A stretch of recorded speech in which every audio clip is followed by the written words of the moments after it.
आज हम समझते हैं बेटा magnetic field due to infinite solenoid या लॉन्ग सोलेनॉइड। तो इसका डेरिवेशन हम एम्पीयर्स लॉ से करेंगे। पहले समझते हैं सोलेनॉइड क्या होता है। ऐसी कॉइल को हम सोलेनॉइड कहते हैं।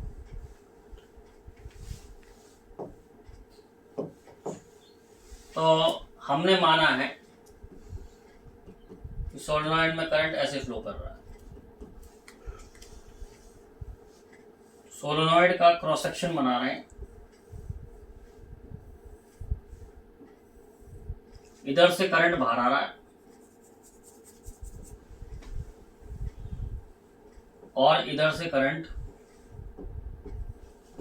बाहर आ रहा है और इधर से करंट अंदर जा रहा है। कहने का मतलब ये है कि करंट ऐसे जा रहा है। जब करंट ऐसे जा रहा है तो मैग्नेटिक फील्ड जो है इधर होगी सोलेनॉइड।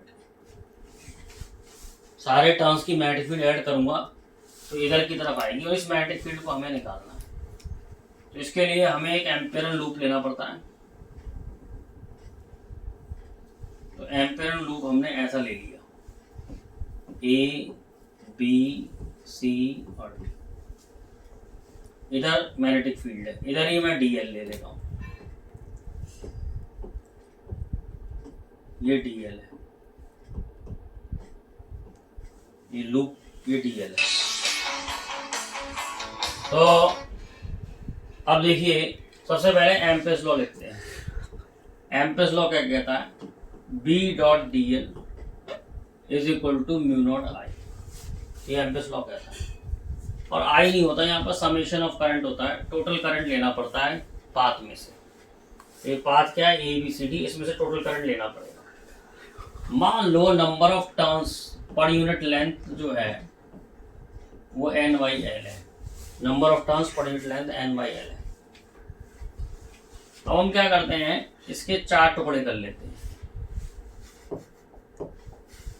ए से B, B dot d L,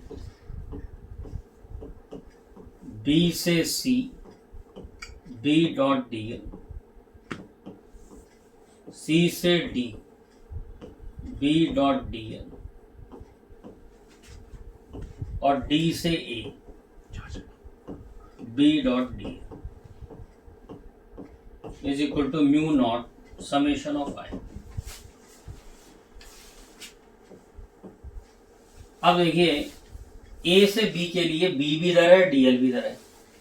तो एंगल कितना हो गया? 0। तो B D L cos 0। Dot product खोल लिया। बी से सी, डीएल इधर है लेकिन बी इधर है। एंगल हो गया 90। तो टर्म कॉस 90 आएगा तो 0 हो जाएगा। सोलेनॉइड के बाहर मैग्नेटिक फील्ड होती नहीं है, बी होती नहीं है यहाँ पर, तो ये भी टर्म 0 हो गया। और ए से डी में अगेन डीएल इधर है, बी इधर है, तो एंगल 90 हो गया। इधर थीटा 90 है तो ये टर्म 0 हो गया। इधर भी थीटा 90 है तो ये टर्म 0 हो गया। और इधर बी 0 है इसलिए ये टर्म 0 हो गया। तो केवल ये टर्म बचा, B dot d l A से B is equal to mu naught summation of I. अब हमें इतने लूप में कितने करंट हैं, यानी कि कितना करंट है इतने लूप में, वो निकालना है। इसकी लेंथ x मान लो। तो number of turns per unit length, अगर number of turns per unit length अगर n है, n कांस्टेंट है, तो इसके अंदर टर्न्स हो जाएंगे nx। x लेंथ में इतने टर्न्स हो जाएंगे। अगर number of turns per unit length n है तो n इंटू लेंथ कर दूंगा तो नंबर ऑफ टर्न्स आ जाएंगे। तो नंबर ऑफ टर्न्स आ गए n डैश, यानी इसमें से n डैश टाइम्स करंट बाहर आ रहा है। इसमें से n डैश टाइम करंट बाहर आ रहा है। x पर डिपेंड करेगा कितने टर्न्स बाहर आएंगे। तो n डैश टाइम करंट बाहर आ रहा है, तो b हो जाएगा b डी एल ए से b is equal to mu not n dash I. n dash जो टोटल करंट इसमें से बाहर आ रहा है, टोटल करंट हो गया n डैश आई, क्योंकि n डैश टर्न इसमें से बाहर आ रहे हैं। मैंने कैसे निकाला n डैश? स्मॉल n को रख दिया n डैश बाई x, तो n डैश आ गया n इंटू एक्स। तो b integration d l A से B is equal to mu not an x I. N dash की वैल्यू रख दी।